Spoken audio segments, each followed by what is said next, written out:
అయితే యేసు ప్రభు వారి గురించి తెలుసుకోవాలి అనే ఒక ఆలోచన రేగుతున్న సమయంలో యేసు ప్రభు వారి సినిమా చూడడం ప్రారంభించాడు. మరి చిన్నప్పటి నుంచి బాగా సినిమాలు చూడడం అలవాటు కాబట్టి యేసు ప్రభు వారి సినిమాలు చూడడం మొదలు పెడతా ఉన్న సమయంలో ఏం జరుగుతుందంటే ఒక సీన్ చూస్తున్నానండి. యేసు ప్రభు వారిని అతి కిరాతకంగా కొడుతున్నారు అన్నమాట ఆ సన్నివేశంలో.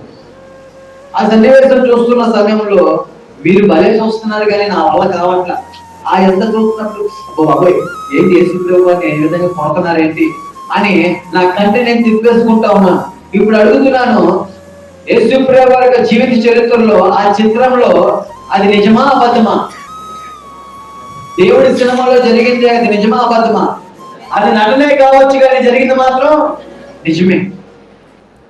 దేవుడితో సావాసం చేయ, మనుషులతో మాట్లాడే కదా, దేవుడితో మాట్లాడడం ప్రారంభించు. ఆయనకి అసాధ్యమైనది ఏంటి లేదు, ఆయనకి సమస్తము సాధ్యమే. ఎటువంటి బ్రతుకునైనా ఎటువంటి స్థితినైనా సరే బాగు చేయగల సమర్థుడై ఆయన అంటూ ఉండగా ఒకరోజు దైవజనుల ద్వారా దేవుడు మళ్ళీ మాట్లాడడం ప్రారంభిస్తా ఉన్నారు అనమాట. యేసు ప్రభువు ప్రేమ గురించి చెప్తా ఉన్నారు. యేసు ప్రభువు నీ కోసమే త్యాగం చేస్తా ఉన్నారు. ఇదిగో పాపులు రక్షించడానికి యేసు ప్రభువు ఈ లోకానికి వచ్చిన్నారు. నశించిపోతున్న నిన్ను నన్ను వెతికి రక్షించడానికి ఏ పాపము చేయని ఆయన నీ కోసం నా కోసం పాపాత్ముడై ఆ శిలువ మీద వేలాడుతున్నాడయ్యా. ఇదిగో నీ హృదయం తెలుగు తెలిసి ఎక్కడైనా ఆయన మాటలు లోబడు అంటా ఉంటే ఆయన ప్రేమకి మెల్లమెల్లగా ఆకర్షితునవుతూ ఉన్నాను అనమాట. యేసు ప్రభువు నాలాంటి పాప కోసం మనం వచ్చేది అంత ప్రేమ.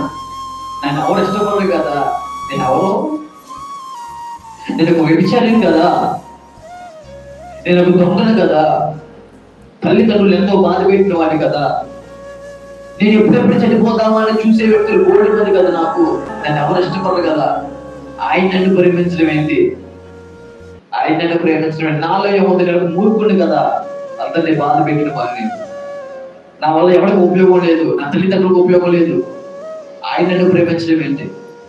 మళ్ళీ అంటున్నారు, నీవు నా సొత్తు, నేను నిన్ను సృజించి ఉన్నాను, భయపడుకు, పేరు పెట్టి నేను నిన్ను పిలుచున్నాను, నా రక్తాన్ని వెళ్ళబెట్టి నేను నిన్ను కొన్నాను, నీవు నా సొత్తు అంటా ఉంటే ఆ మాటలు వింటా ఉండగా నాలో ఒక రకమైన పశ్చాత్తాపం కలుగుతుంది అన్నమాట.